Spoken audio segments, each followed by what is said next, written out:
Hey, well, here's something different in terms of exploring Texas because I love the small towns and the quaint, out of the way things, and this is not that. This is in the heart of the Metroplex, as we call the Dallas-Fort Worth area. It's the National Video Game Museum. Who knew such a thing existed, and who knew it was here, close to where I live? And it's awesome. Whether you're an active gamer or more like me, kind of a former gamer, I was obsessed with video games for much of my childhood, adolescence, early adulthood. But despite that love, I'm so far removed, I'm so out of the loop now, and I still found this just to be really cool. And as you can imagine, it kind of traces out the history of video games. It's also very hands-on, which is great. There's a lot of free games, and then there's an arcade.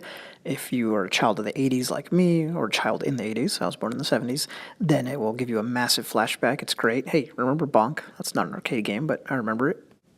You've got to love old school platformers. And as that indicates, it's not just about arcade games, of course. It's the history of its National Video Game Museum, so there's consoles, lots of them. There's the gift shop, and it looks like you're equipping your party to head out on an adventure in one of the early Final Fantasy games or something like that. There are a lot of great little touches like that. This thing was clearly a passion project for somebody. I hope it's doing well and sticks around for a long time. It's not very big. I wouldn't want to give you the impression that it is, but it is packed full of stuff and a lot of historic artifacts like these. How great that somebody saved all this stuff. And a lot of these I remember, and a lot of these I don't. There's way more options from like the original wave of video games than I recall. I was really young back then, but I definitely remember it. Our first system at home, like for so many other Americans, was the Atari 2600. So yes, as you've gathered, a big part of this is nostalgia. Hey, look at that Pong machine. I remember Pong, but I do not remember that.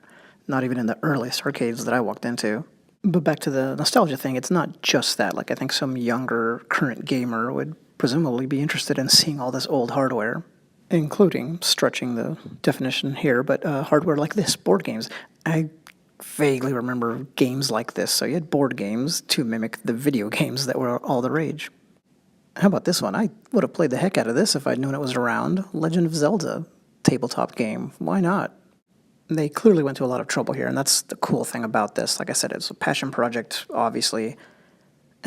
Old Atari shirt. I remember Atari gear. My sister and I had these silver Atari jackets that we thought were the coolest thing ever. I'm pretty sure that, thankfully, there's no pictures of us in them.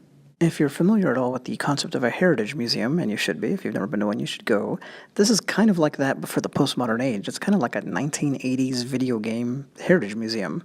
All it's missing is the like historic reenactors. So if you had somebody in this faux living room here playing the game and talking to you as if they were actually a resident of the mid-1980s, then you'd have the full experience.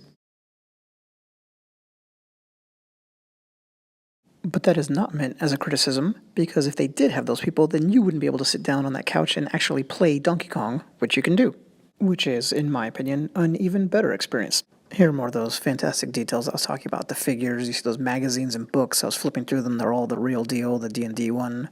That one was particularly fun to go through. So just innumerable great little touches like that, including this from, of course, the movie Weird Science and Kelly LeBrock's company, Howard the Duck. The National Video Game Museum. It's really awesome in Frisco, Texas. And, by the way, in the room I grew up in, I have that exact Donkey Kong stuffed animal, so I had to take a picture, and I need to get that one day and bring it to my actual house. Thanks.